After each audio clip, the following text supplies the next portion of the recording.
Hello, welcome back again. Okay, so this is a day 10, I guess, of fundamental of partnership firm. ठीक है, आज की class में हम क्या करने वाले बेटा, तो क्लास 12th का टॉपिक हमारे पास चल रहा है फंडामेंटल से। ये जो हमारे पास अवेलेबल है आज जो हमारा डे है वो है बेटा डे 10। इससे पहले वाले टॉपिक्स अगर आपने चेकआउट नहीं किए हैं तो वो जाके आप चेकआउट कर सकते हो। एक सीरीज में आपको मिल जाएंगे 1 to 9 की सीरीज में, और ये आज की क्लास जो है वो 10th क्लास हमारे पास है इस पर्टिकुलर चैप्टर के लिए। तो क्या क्या टॉपिक्स हमें करने हैं आज की क्लास, इंपॉर्टेंट ज्यादा इसलिए है बिकॉज ये टॉपिक सबसे ज्यादा परेशान करता है, सबसे ज्यादा क्वेश्चंस देखने को मिलते हैं भाई इस टॉपिक से। स्पेसिफिकली 1 मार्कर क्वेश्चन भी बहुत सारे देखने को मिल जाते हैं, और थोड़ा सा ऐसा टॉपिक है जो मैक्सिमम टीचर याद करवा देते हैं। एक पर्टिकुलर सेक्शन इसके अंदर आएगा, वो मैं आगे आपको बताऊंगा। ओके, तो अब तक आपने इस वीडियो को लाइक नहीं किया है, लाइक कर लो। चैनल को सब्सक्राइब नहीं किया है, सब्सक्राइब कर लो ताकि आपको फ्यूचर नोटिफिकेशंस वगैरह मिलते रहें। और इससे पहले के वीडियोस अगर आपने नहीं देखे तो वो भी जाके एक बार चेकआउट कर लो। ओके, तो without wasting any kind of time आज के टॉपिक को स्टार्ट करते हैं और देखते हैं इंटरेस्ट ऑन ड्राइंग्स की कैलकुलेशन जब हम करेंगे तो वो किस तरीके से आपको स्टार्ट करनी है। ओके, तो देखो हमारा टॉपिक है बेटा इंटरेस्ट ऑन ड्राइंग्स। तो यहाँ पे ना कुछ केसेस चलते हैं। जनरली अगर मैं बताऊं कि इंटरेस्ट ऑन ड्राइंग्स की कैलकुलेशन कैसे की जाती है तो बड़ा सिंपल सा पार्ट है। इंटरेस्ट ऑन ड्राइंग्स को कैलकुलेट करने के लिए कुछ ऑप्शंस है। क्या लिखा है? When rate of interest on drawing is given. किसमें लिखा है? In simple percentage. भाई आपको परसेंटेज में गिवन करके दिया हुआ है सर, इसका मतलब क्या होता है? इसका मतलब बेटा क्या है? Interest on drawing is calculated on flat rate. अगर ऐसा सिचुएशन है, जनरली परसेंटेज के पीछे क्या लगा होता है बेटा? ये लगा होता है पर एनम, पीए लगा होता है ना। अगर ये गिवन ना हो तो आपको क्या करना है? जो भी फ्लैट रेट है उसी रेट पर आप इंटरेस्ट को कैलकुलेट कर दो विदाउट पीरियड। आपको वहां पे पीरियड का ध्यान रखने की जरूरत नहीं है कि मेरा पीरियड क्या है, 2 महीने का इंटरेस्ट लगेगा, 3 महीने का लगेगा, 6 महीने का लगेगा। कोई कैलकुलेशन करने की जरूरत ही नहीं है, स्ट्रेट फॉरवर्ड आप कैलकुलेशन कर सकते हो। सर इसका मतलब थोड़ा कैलकुलेशन आप समझा दो ज्यादा अच्छा रहेगा। देखो क्वेश्चन देखो क्या लिखा है। कह रहा है राम और मोहन हमारे पास पार्टनर्स हैं। दोनों पार्टनर्स क्या करते हैं? Drew their personal Drew for personal use. भाई दोनों पार्टनर्स क्या कर रहे हैं? 1,20,000 रुपए निकाल रहा है एक बंदा, दूसरा पार्टनर जो मोहन हमारे पास है वो निकालता है 80,000 रुपए। ओके, आगे लिखा हुआ है interest is chargeable at the rate 6%। अब देखो 6% के आगे ना कहीं पर एनम पीए वगैरह ऐसा कोई वर्ड यूज नहीं है आपको। तो आपको क्या करना है? 6% का इंटरेस्ट लगा देना है सीधा किसके ऊपर? ड्राइंग्स के ऊपर। आगे what is the amount of interest chargeable to each partner. आपको हर एक पार्टनर से कितना इंटरेस्ट चार्ज करना है उसकी कैलकुलेशन करनी है। तो ये बड़ा सिंपल सा पार्ट है। कैसे कैलकुलेट करोगे देख लो स्क्रीन पे एक बार। तो बेटा सॉल्यूशन में आप बट सिंपल सा एक काम करोगे। यहां पर जो आप देखोगे क्या क्या चीजें आपको करनी है देखो। तो सबसे पहले हम क्या निकालेंगे? Calculation of interest on drawings. तो निकालो जरा calculation of interest on drawings में। तो सबसे पहले हम किसके लिए निकालेंगे बेटा? राम के लिए निकाल लेते हैं। तो राम ने किसने पैसे निकाले थे? 1,20,000 रुपए और 6% इंटरेस्ट। हमें किसी भी तरीके के टाइम पीरियड से कोई मतलब नहीं है, तो डायरेक्टली हमारा इसका आंसर कितना निकल के आता है? 7,200 रुपए। ओके, मोहन ने कितने पैसे निकाले थे? मोहन ने निकाले थे बेटा 80,000 रुपए इंटू में 6%, सीधा सीधा। तो ये कितना आ गया? 4,800 रुपए। दैट्स इट, आपका यही सॉल्यूशन बन जाता है। इसके अलावा हमारे पास इसमें कोई ज्यादा मेहनत नहीं करने की। टाइम पीरियड बताओ, डेट बताओ। डेट गिवन नहीं है तो हम क्या करेंगे सर? कुछ नहीं करना, सीधा फ्लैट रेट जो गिवन है डायरेक्टली अप्लाई करो, खत्म काम। ओके, अब आ जाओ अगले केस के ऊपर। तो बेटा अगला केस क्या लिखा है यहाँ पे? देखो सिंपल सा केस क्या लिखा हुआ है। अगर आपको डेट्स गिवन है, लाइक आपको अगर डेट गिवन है तो आप क्या करोगे इस केस में? क्या लिखा हुआ है? When rate of interest on drawings is given in percentage per annum. भाई पर एनम भी लगा हुआ है क्वेश्चन में, परसेंटेज के आगे ये पीए नाम का जो वर्ड है ये भी लगा हुआ है कि 6% पर एनम है, बेसिकली 10% पर एनम है। तो उस केस में क्या करोगे? तो उस वाले सिचुएशन में दो केस निकल के आते हैं। पहली सिचुएशन क्या है? When drawing date of drawing is not given. भाई डेट ऑफ ड्राइंग गिवन नहीं है। अगर डेट ऑफ ड्राइंग गिवन नहीं है तब आप क्या करोगे? उस सिचुएशन में आपका जो इंटरेस्ट निकलेगा बेटा वो ऐसे निकलेगा, सिंपल। क्या लिखा हुआ है? एनुअल ड्राइंग, पूरे साल में कितना पैसा निकाला गया, पैसा तो एक ही बार निकाला जाएगा इस वाले सिचुएशन में, है ना। और रेट ऑफ इंटरेस्ट कितना है वो क्वेश्चन मेंशन करके देगा, बट ये मेंशन नहीं देगा। ये क्या है? ये 6/12 आपको अपनी तरफ से लेके चलना है, बिकॉज आप ये एजम्पशन लेके चलोगे कि जो ड्राइंग्स है वो इवनली निकाली गई है पूरे साल एक पर्टिकुलर पीरियड में, इसीलिए हम एजम्पशन ले लेते हैं। और हम एवरेज जो पीरियड आपका है वो 6 महीने का ले हम यूज कर लेते हैं और अपना कैलकुलेशन कर लेंगे। हो गया हमारा काम खत्म। क्लियर? अब आ जाओ अगले केस पे। क्या लिखा हुआ है? When date of drawing is given. भाई डेट ऑफ ड्राइंग क्वेश्चन में गिवन करके दे रखी है। एग्जाम्पल सर, तो बेटा एग्जाम्पल भी देख लेते हैं इसका। देखो सिंपल सा क्वेश्चन दे रखा है। अब क्वेश्चन में क्या बोलता है, ए विड्रू ₹40,000 ऑन 1 जनवरी 2024। ठीक है, क्वेश्चन ने दिया हुआ है। और इंटरेस्ट ऑन ड्राइंग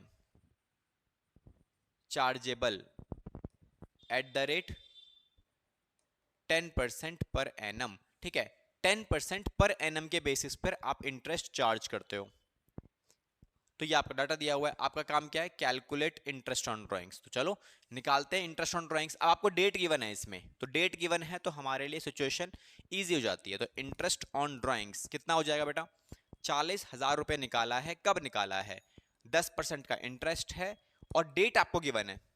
तो यहां से लेके 31 मार्च 2023 तक कितने महीने होते हैं, जनवरी, फरवरी और मार्च, दैट्स इट, 3 महीने। तो 3 महीनों का इंटरेस्ट लगेगा आपको, ये हमने कैलकुलेशन किया। तो इंटरेस्ट की वैल्यू कितनी होगी बेटा, यहाँ पे सिंपल ₹1000, खत्म काम। ये वाला पार्ट हो गया। ऊपर वाले का एग्जांपल अगर मैं बताऊं, ऊपर वाले का एग्जांपल क्या है, ऊपर वाले एग्जांपल के लिए क्या करना है आपको, सिंपल एक ही का करो। भाई ये पूरा क्वेश्चन ले लेते हैं, ये सेम क्वेश्चन हो गया मेरे पास। अब ऊपर वाले केस में क्या होगा, फर्क क्या पड़ेगा बेटा, एक ही फर्क पड़ेगा सिंपल सा, कि आपको ये जो डेट ऑफ ड्राइंग है ना, ये गिवन करके नहीं देगा, ये वाला पार्ट ये मिसिंग है। सिंपल क्वेश्चन ने क्या बोला कि भाई ए ने पैसा निकाला, कितना, ₹40,000 निकाल लिए। इंटरेस्ट ऑन ड्राइंग कितना लगाना है, 10% पर एनम निकालना है। आपका काम आईओडी निकालो। तो आईओडी निकालने के लिए क्या करना है आपको, simple interest on drawings ₹40,000 into में 10%। अब डेट ऑफ ड्राइंग गिवन नहीं है तो सिंपली आपको 6/12 से मल्टीप्लाई करके कैलकुलेशन कर लेनी है इंटरेस्ट की। तो ये कितना हो जाता है बेटा, ₹2,000, दैट्स इट।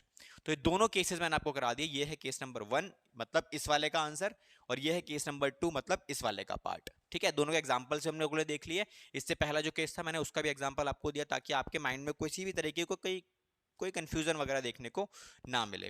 ओके चलो अब आ जाते हैं अगले केस के ऊपर, जो सबसे ज्यादा इंपॉर्टेंट केसेस, जहां पे सबसे ज्यादा बच्चों को मैक्सिमम टाइम भाई प्रॉब्लम देखने को मिलती ही मिलती है।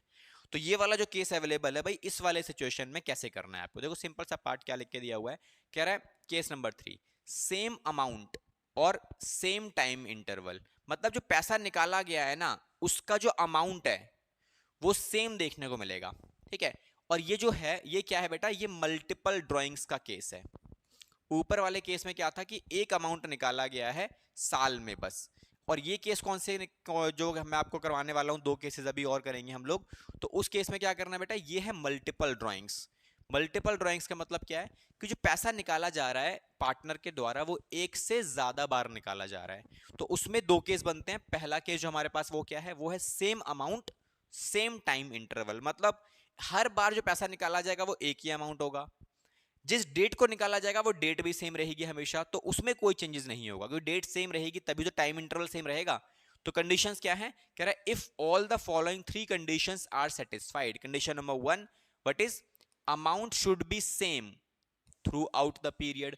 भाई जो पैसा अगर एक बार निकाला तो 4,000 निकाला, इसका मतलब हर बार 4,000 ही निकलेगा। दूसरा, डेट ऑफ ड्राइंग जो रहेगी हमेशा वो भी सेम रहनी चाहिए थ्रू आउट द पीरियड। भाई जितने भी टाइम के लिए वो पैसा निकाल रहा है उतने टाइम तक जो डेट रहेगी वो सेम रहनी चाहिए। 1 अप्रैल को निकाला तो सारी डेट्स 1 अप्रैल होनी चाहिए।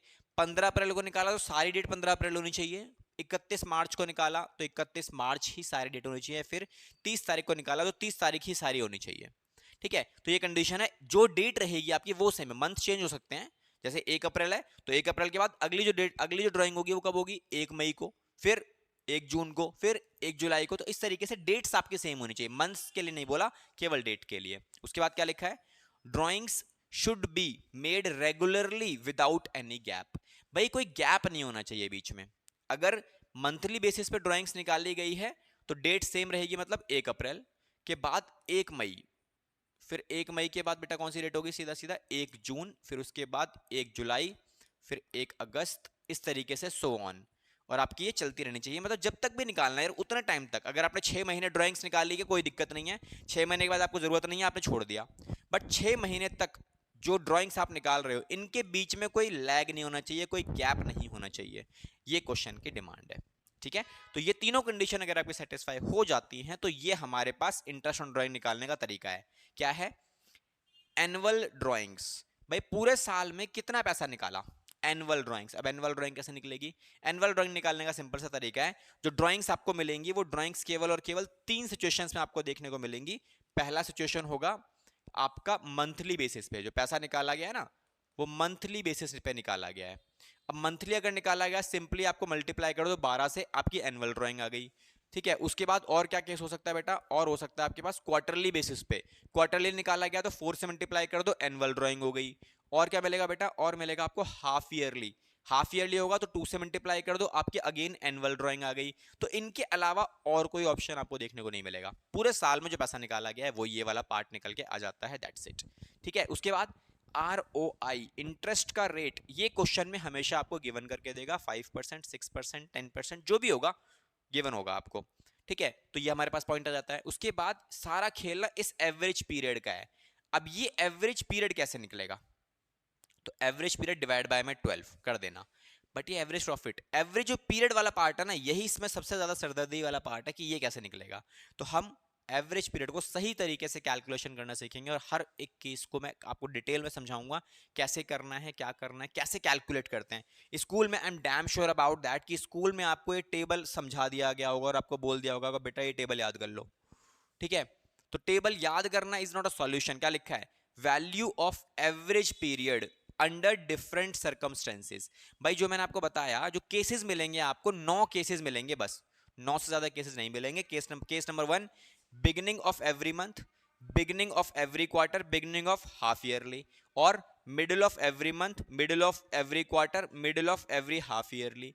ठीक है, या फिर end of every month, end of every quarter, end of every half yearly. इस तरीके के 9 केसेस बन जाते हैं।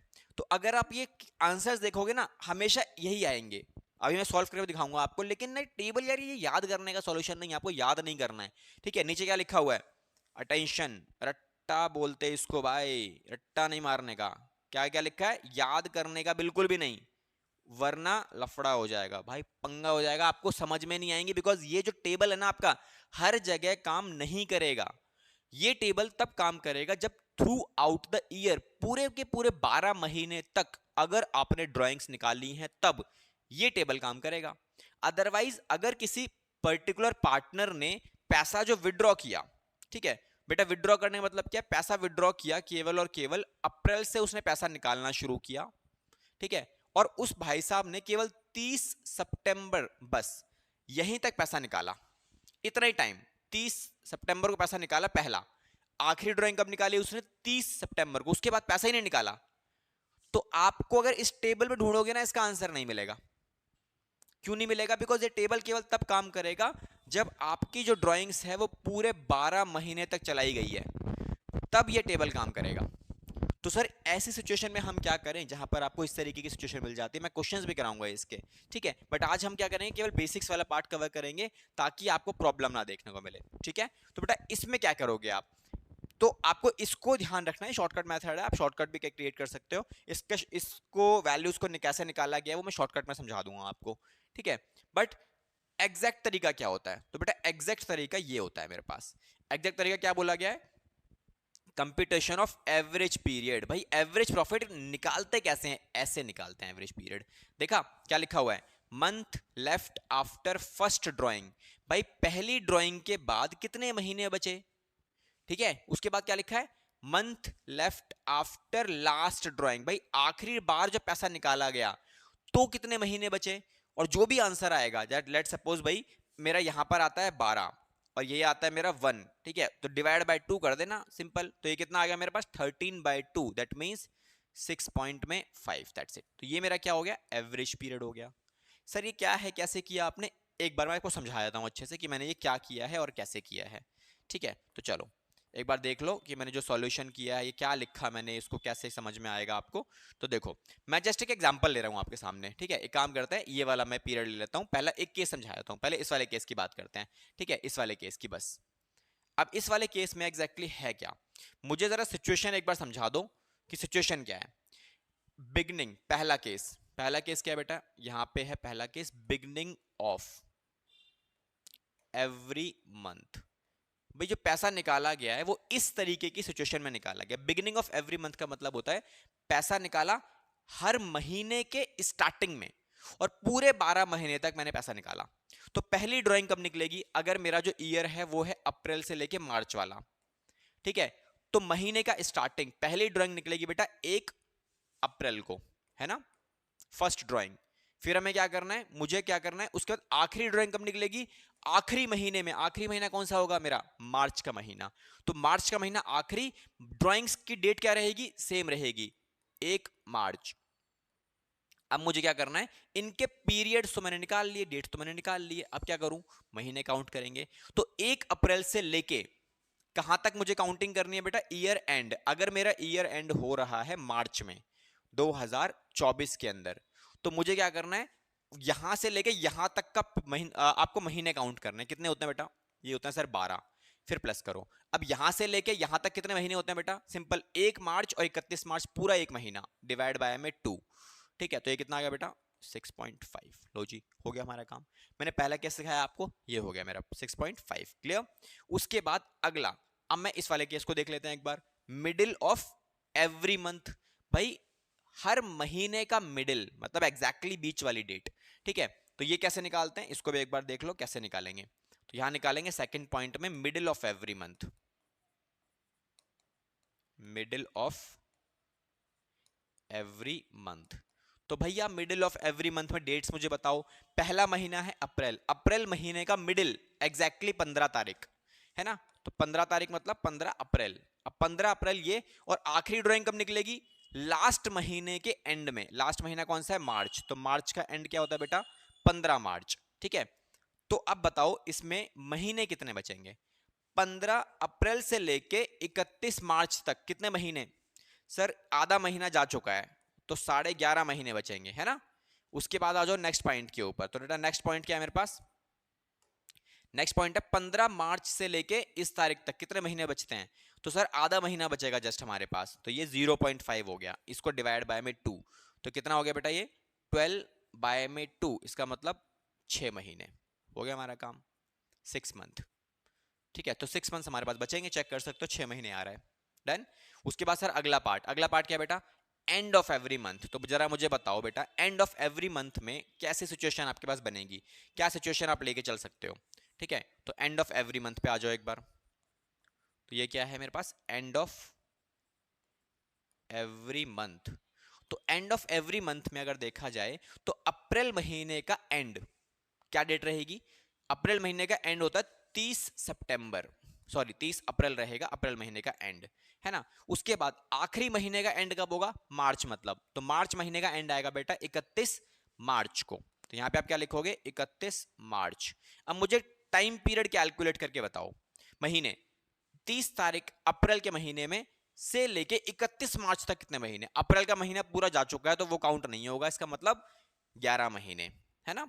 मार्च में 31 तारीख से लेके 31 तारीख तक कितने महीने? 0, एक भी महीना काउंट नहीं होगा आपका, दैट मींस 0। तो ये कितना आ गया? 2। अब ये वैल्यूएशन कितने आते हैं बेटा? 5.5 मंथ्स।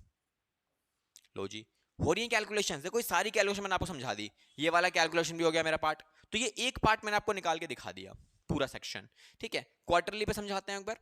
तो क्वार्टरली में अगर मैं बात करूं बेटा, तो क्वार्टरली में किस तरीके से डिटेल्स रहेंगे, देखो ये समझाने वाला पार्ट, आप इसका स्क्रीनशॉट भी ले सकते हो, आपको चीजें आराम से समझ में आएंगी सारी की सारी। ठीक है,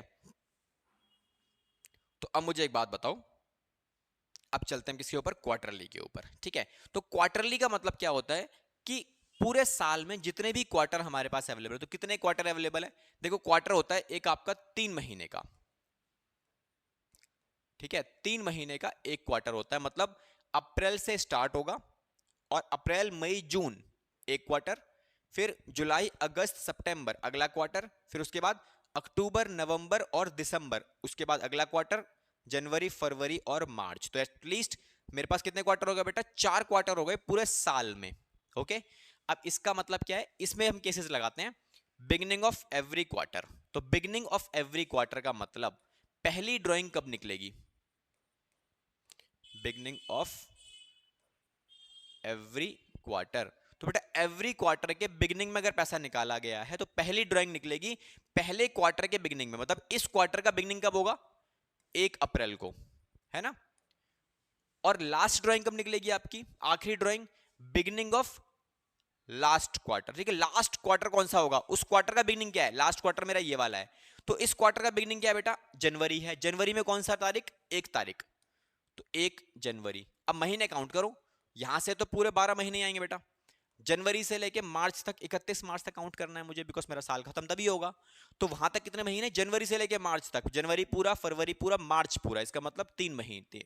तो ये डिवाइड बाय में 2, तो ये कितना आता है बेटा 15 बाय में 2, दैट मीन्स ये हो गया मेरा 7 पॉइंट में 5, देख लो 7.5 लिखा हुआ है आपके पास, डन। उसके बाद यहाँ पे आ जाओ, 6 मंथ मतलब मिडिल ऑफ एवरी क्वार्टर, तो मिडिल ऑफ एवरी क्वार्टर में हमारे पास डिटेल्स कैसे यूज करनी है आपको, तो हम यहाँ लिखेंगे मिडिल ऑफ एवरी क्वार्टर।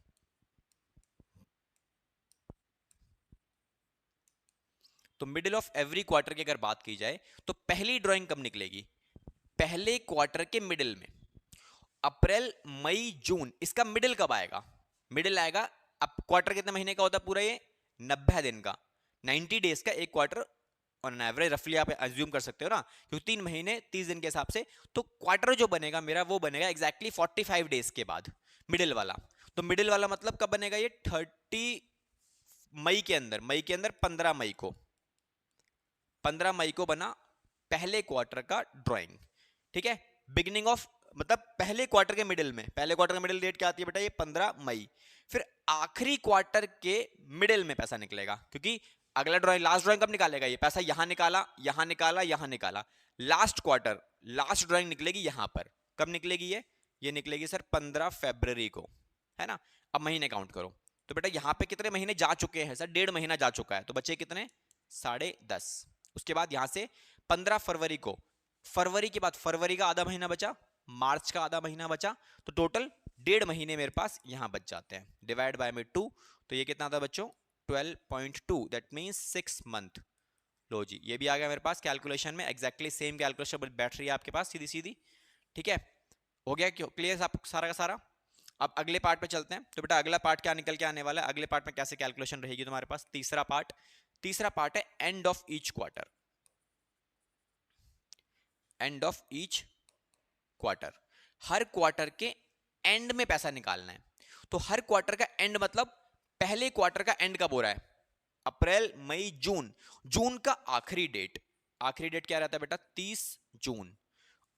और लास्ट ड्राइंग कब निकलेगा, लास्ट क्वार्टर के एंड में, लास्ट क्वार्टर कौन सा वाला है, ये वाला है, तो इस क्वार्टर का एंड कब होगा, मार्च में, तो मार्च का आखिरी डेट 31 मार्च, कितने महीने सर, यहां बचेंगे 9 महीने, यहां बचेंगे 0, ये बचेगा 2, और फिर 9.9/2 विच मींस 4.5 मंथ। ओके, तो ये मेरे पास हो गया किसका, एवरेज पीरियड इस वाले केस में। देखो यार यही वाला पार्ट आपको हमेशा यूज करना है, सही तरीका, एकदम बिल्कुल सटीक, कोई गलती के चांसेस ही नहीं है। बट ये वाला ऑप्शन कब यूज कर सकते हो आप, जब ये सिचुएशन आपकी बैठेगी, 12 महीने तक पैसा निकाला गया तो कोई दिक्कत नहीं है, अगर इससे ज्यादा कम किया गया तो प्रॉब्लम है, क्लियर। इसी तरीके से आपको क्या करना है, इसी तरीके से आपको हाफ ईयरली भी कैलकुलेट करके देख लेते हैं एक बार।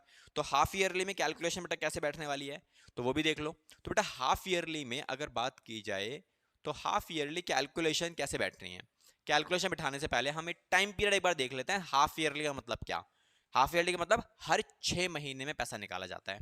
इसका मतलब अप्रैल से लेके सितंबर तक 6 महीने, फिर उसके बाद अक्टूबर से लेके मार्च तक 6 महीने, तो पहला 6 महीने, दूसरा 6 महीने, तो साल में केवल 2 बार पैसा निकाला जाएगा, है ना।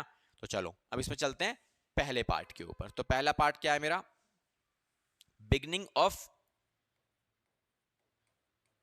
Each half year. तो beginning of each half year मतलब 2 ही हाफ ईयर है, इनका बिगनिंग, पहली ड्राइंग कब निकलेगी सर, 1 अप्रैल को निकलेगी पहली ड्राइंग। आखिरी ड्राइंग कब निकलेगी, आखिरी हाफ ईयर के बिगनिंग में, मतलब अक्टूबर के बिगनिंग में। तो अक्टूबर के बिगनिंग मतलब 1 अक्टूबर को, महीने 12, और ये हो गया 6 महीने, डिवाइड बाय में 2, तो ये हो जाता है 18 बाय में 2 विच मींस 9, चेक कर सकते हो 9 मंथ मेरे को दिया हुआ है, ठीक है। अब आ जाओ बेटा सेकंड वाले पार्ट पे। तो सेकंड वाला जो मेरे पास पार्ट अवेलेबल है, उस सेकंड वाले सेक्शन में हम किस तरीके से कैलकुलेशंस देखेंगे, एक बार वो भी देख लो। तो बेटा इसमें क्या करना है मुझे, सिंपल से पार्ट में देखो, यहाँ लिखा है middle, middle of each half year, भाई हाफ ईयर का एग्जैक्टली मिडिल की बात की जा रही है, तो मिडिल मतलब कब? अब इसका मिडिल कब आएगा? 6 महीने का पीरियड है, तो 3 महीने खत्म होने के बाद एग्जैक्टली हम बीच में आ जाएंगे। ठीक है, तो कितना कितना अमाउंट वहां निकालोगे आप? देखो अब मैं इसकी बात करूंगा यहाँ पे, इसके मिडिल में कब आएगा डेट मेरे पास? तो ये मिडिल आता है मेरे पास एग्जैक्टली अप्रैल मई जून खत्म होने के बाद। ठीक है, जून खत्म होने के बाद मतलब 1 जुलाई को ये मिडिल हो गया। उसके बाद इसका मिडिल कब आएगा बेटा? लास्ट ड्राइंग तो यही निकालेंगे हम लोग, दो ही आपके पास दो ड्राइंग्स निकल रही हैं बस, तो अक्टूबर नवंबर दिसंबर ये खत्म हो गया, तो एग्जैक्टली 1 जनवरी ये हमारे पास मिडिल हो गया। टाइम पीरियड कैलकुलेट करो अब यहां से लेके एंड तक कितने महीने? 9 महीने। फिर 1 जनवरी से लेके 31 मार्च तक ये होगा 3 महीने, डिवाइड बाय में 2, कितना कैलकुलेशन आता है? 12/2, दैट मीन्स ये भी 6 हो गया, तो ये भी मेरे को 6 गिवन है। समझ में आ रहा है? फिर उसके बाद एंड वाले की बात करते हैं, तो बेटा जब एंड वाले पे हम चलेंगे तो एंड वाली सिचुएशन में किस तरीके से डिटेल्स आपको बनानी है। तो देखो बच्चों, एंड वाले पार्ट में क्या लिखा है? End of each half year, end of each half year. तो हाफ ईयर का एंड, हाफ ईयर का मतलब इसके एंड में, इसका एंड कब आएगा? सितंबर में। तो 30 सितंबर मेरी पहली ड्राइंग निकलेगी। आखिरी ड्राइंग कब निकलेगी? आखिरी 6 महीने के एंड में, मतलब यहां पे 31 मार्च को। तो ये आ जाएगा मेरे पास 31 मार्च। महीने काउंट करो, ये होगा 6 महीने और ये हो गया बेटा 0, डिवाइड बाय में 2, दैट मीन्स सीधा सीधा 3 मंथ। 3 मंथ आ रहा है, बढ़िया चल रहा है सब कुछ। तो ये मैंने चार्ट आपको पूरी तरीके से समझा दिया अच्छे से। ठीक है, कैलकुलेशन ये चार्ट यहीं से बनाया गया है, ये चार्ट डिजाइन, ये वैल्यूज कहां से निकल के आ रही हैं? ऐसे निकल के आ रही है, बट आपको याद नहीं करनी है, इनको कैलकुलेट करना, डेरिवेशन पता होना चाहिए आ कहां से रही चीजें, बिकॉज जिस दिन आपको डेरिवेशन आ जाएगा उस दिन आपकी सारी की सारी प्रॉब्लम वैसे सॉल्व हो जाएंगी। ओके, चलो जी, हमारा ये क्लियर है। अब आ जाओ अगले केस के ऊपर, जहां पर हम लोग, ये मैंने आपको समझा दिया ऑलरेडी। अब लास्ट केस मेरे पास क्या है बेटा? लास्ट केस ये है मेरे पास, जहां पर मैं आपको समझाने वाला हूं कि अगर डिफरेंट अमाउंट निकाला जाता है, मल्टीपल ड्राइंग्स का केस तो है भाई, पैसा जो निकाला गया मल्टीपल्स निकाला गया है, लेकिन हर बार एक अलग अमाउंट निकाला जाएगा। एग्जाम्पल्स, सर एग्जाम्पल्स की ज्यादा समझ में आता है ना आपको, तो एग्जाम्पल्स ले लो बेटा। ए विड्रू फॉलोइंग अमाउंट्स, ए विड्रू फॉलोइंग अमाउंट्स। ठीक है, ए ने क्या किया भाई, कुछ अलग अलग अमाउंट्स निकाले गए हैं ड्यूरिंग द ईयर। ए ने क्या किया? फॉलोइंग अमाउंट्स निकाले गए, जैसे 1 अप्रैल को उसने क्या निकाला? सर 4,000 रुपए निकाल लिए। उसके बाद उसने निकाला 30 जून को 6,000 रुपए निकाल लिए। फिर उसके बाद 1 नवंबर को उसने कितना निकाले? 5,000 रुपए निकाल लिए। फिर 1 फरवरी को उसने कितना निकाल लिए? 2,000 रुपए निकाल लिए। तो इस तरीके से डाटा दिया होगा। तो अगर डिफरेंट अमाउंट और डिफरेंट टाइम इंटरवल है तो क्या हो गया? देखो इंटरवल का मतलब इस वाले दोनों के ड्राइंग्स में गैप कितना है? अप्रैल मई जून, 3 महीने का गैप। उसके बाद इन दोनों के बीच में गैप कितना है? जून के बाद जुलाई, जुलाई अगस्त सितंबर अक्टूबर, अक्टूबर मतलब 4 महीने का गैप है यहाँ पर मेरे पास। उसके बाद यहाँ पे कितना गैप है? नवंबर दिसंबर जनवरी, बस 3 महीने का गैप। देखो टाइम इंटरवल अलग है, अमाउंट अलग है, तो इस क्वेश्चन को सॉल्व करने का तरीका क्या होता है हमारे पास? तो ऐसे क्वेश्चन आपको एग्जाम में मिल जाता है, तो you just simply use a product method. आपको क्या करना है? इस मेथड को इस्तेमाल करना है, प्रोडक्ट मेथड बोलते हैं इसे हम। कैसे निकालोगे कैलकुलेशन? तो देखो एक बार आपको सिंपली एक टेबल क्रिएट करना है, ऐसा वाला। ठीक है, अब इसमें मैंने आपको एक चीज और इन्फॉर्मेशन और दे रखी है। क्वेश्चन में बोला आईओडी जो है आपका वो होगा लेट सपोज भाई 5% पर एनम, दैट्स इट। इतना ही पार्ट मुझे गिवन है और मुझे कुछ भी यहां पे गिवन नहीं है। क्लियर हुआ? ठीक है, अच्छा अब इसके बाद मुझे क्या करना है? मुझे टेबल क्रिएट करना है। अब ये टेबल कैसे बनाना है? टेबल में क्या लिखा है? डेट ऑफ ड्राइंग, उसके बाद अमाउंट विदड्रॉन, कितना पैसा निकाला गया, उसके बाद आपको लिखना है month left after drawings up two year and, कितने महीने बचे ड्राइंग निकालने के बाद। ठीक है, तो वो आपको कैलकुलेट करके लिख लेने हैं। देन लास्ट में क्या लिखना है आपको? प्रोडक्ट। कैसे कैलकुलेट करोगे देखो, वो भी मैं आपको समझाता हूं इस क्वेश्चन के मदद से, क्योंकि आप इजीली कैलकुलेशंस कर लोगे। तो यहां क्या निकालना है आपको? Calculation of interest on age drawing. तो एक ही ड्राइंग के ऊपर कितना इंटरेस्ट आएगा, तो मुझे ये सारी कैलकुलेशंस करनी है। ठीक है, तो चलो इसको थोड़ा सा ना शॉर्ट करके, ओके। तो अब क्या करना है मुझे? सिंपल कॉलम बनाने हैं। तो यहां लिखेंगे हम क्या? डेट ऑफ ड्राइंग, पहला कॉलम। फिर उसके बाद यहां लिखेंगे अमाउंट विड्रॉन, कितना पैसा निकाला गया है। फिर अगला कॉलम क्या है बेटा मेरे पास? यहां पे मंथ्स अप टू 31 मार्च। अगर मेरा ईयर एंड 31 मार्च को हो रहा है तो वहां तक का आपको डिटेल निकालनी है। फिर लास्ट में क्या निकालना है आपको, प्रोडक्ट। अब क्या लिखा है, पहला column date of drawing given होगा, जैसा इस क्वेश्चन में गिवन था मेरे पास। कितना कितना गिवन है बच्चों? सर पहला मेरे को डेट ऑफ ड्राइंग्स गिवन है 1 अप्रैल का, दूसरा ड्राइंग्स का डेट गिवन है मुझे 30 जून का, तीसरा गिवन है मुझे 1 नवंबर का, फिर उसके बाद मुझे गिवन है 1 फैब का। उसके बाद अमाउंट कितना बेटा, ये है 4000, ये है 6000, ये है 5000 रुपये, और फिर उसके बाद ये है बच्चों 2000 रुपये का। ठीक है, अब ये कैसे निकलेगा मंथ, ये मुझे कैलकुलेट करना पड़ेगा। काउंटिंग तो कर ही सकते हैं। तो 1 अप्रैल के बाद कितने महीने बचते हैं 31 मार्च तक? सर 12 महीने। फिर जून से लेके, अब जून का 30 तारीख है तो जून तो काउंट होगा नहीं आपका, मतलब अप्रैल मई जून खत्म, तो बचे कितने, 9 महीने। 9 में से 9 यहां लिख दो। नवंबर के बाद, अब नवंबर के बाद 31 मार्च तक कितने महीने बचते हैं, नवंबर दिसंबर जनवरी फरवरी मार्च, मतलब 5 महीने बचे आपके पास। फिर उसके बाद 1 फरवरी से लेकर पूरा 31 मार्च तक कितने महीने बचते हैं बच्चों? ठीक है, वो हमारे पास कितना बचा, 2 महीने। ओके, अब मुझे मल्टीप्लाई करो, खत्म करो, तो ये और ये मल्टीप्लाई करके यहां डाल देंगे 48,000 रुपीज। फिर इसको मल्टीप्लाई करते हैं, ये आता है बेटा मेरे पास 54,000 रुपीज। ये मल्टीप्लाई करेंगे, ये आएगा मेरे पास 25,000 रुपए, ये मेरे पास आएगा टोटल 4,000 रुपए। दैट्स इट, हो गया मेरा काम। अब क्या करना है आपको, ये टेबल आपने बना लिया, ठीक है, तो ये क्या किया, ये देखो मैंने ये कैलकुलेट किया, फिर प्रोडक्ट कैसे निकाला, 2 और 3 को मल्टीप्लाई करके, तो प्रोडक्ट आपका आ गया। अब इतना करने के बाद ना आपका सारा काम हो जाता है, बस इस वाले कॉलम को प्लस कर लो। ठीक है, तो सारी वैल्यू प्लस करने के बाद मेरी कितनी बनती है, ठीक है, काम करते हैं, मैं आपको प्लस करके बताया हूं। तो प्लस करके मेरी जो वैल्यू बनेगी यहाँ पे 48 प्लस 54 प्लस 25 एंड प्लस 4, तो मेरी ये वैल्यूएशन आ रही है 1,31,000 रुपए। डन, ये हो गया। अब मुझे निकालना क्या है, मुझे निकालना है इंटरेस्ट ऑन एज ड्राइंग। तो भैया एक ही ड्राइंग्स पे इंटरेस्ट कैसे निकालोगे आप, क्या लिखा हुआ आंसर में, टोटल प्रोडक्ट, मतलब ये वाला, फिर इनटू में रेट ऑफ इंटरेस्ट। अब मैंने रेट ऑफ इंटरेस्ट क्वेश्चन में आपको कितना दिया था निकालने के लिए, ये था मेरे पास कितना, 5%। तो 5% के हिसाब से ये आ गया 5/100। और क्या लिखा है देखो, हमेशा यहां पर क्या यूज करना है आपको, 1/12। इस वाले केस में हमेशा आपको 1/12 ही यूज करना है, कोई कैलकुलेशन नहीं करनी कि महीने कैसे आएगा, क्या करना क्या नहीं करना, कुछ नहीं, सीधा सीधा आपको इसी को ही यूज कर लेना है, दैट्स इट। ठीक है, तो ये वैल्यूएशन कितनी आ जाती है, इसको यूज करेंगे हम, यहां निकालेंगे 5% और डिवाइड बाय 12, तो ये मेरे पास अमाउंट निकल के आता है 545.83। लो जी, हो गया हमारा काम खत्म, दैट्स इट।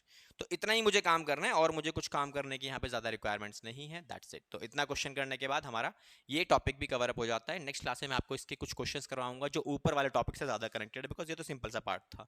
सबसे ज़्यादा इंपॉर्टेंट मेरे पास क्या है, इस वाले टॉपिक के क्वेश्चन कराना, बिकॉज ये टॉपिक सबसे ज़्यादा परेशान करता है बच्चों को कि भाई अगर सेम अमाउंट निकाला जाएगा तो उसमें कैलकुलेशन कैसे होगी, क्या होगा क्या नहीं होगा, वो सब कुछ मैं आपको नेक्स्ट क्लास में कवर अप करवाऊंगा, जहाँ पर हम लोग सीखेंगे सारे के सारे practical question of TS Grewal. तो ध्यान रखिएगा, लेटेस्ट एडिशन के लेके बैठिएगा, हम प्रॉपर्ली वहीं से क्वेश्चंस करेंगे। हालांकि स्क्रीन पे चलते रहेंगे क्वेश्चंस आपके, क्योंकि क्वेश्चंस अगर स्क्रीन पे चलते जल्द जाओ तो आपको ज़्यादा समझ में आता है, और मैं चाहता हूँ आपके कोई भी प्रॉब्लम्स वगैरह देखने को ना मिले। ओके, सो मिलेंगे अपने नेक्स्ट क्लास में, तब तक के लिए thank you so much and बेटा ऑल द बेस्ट।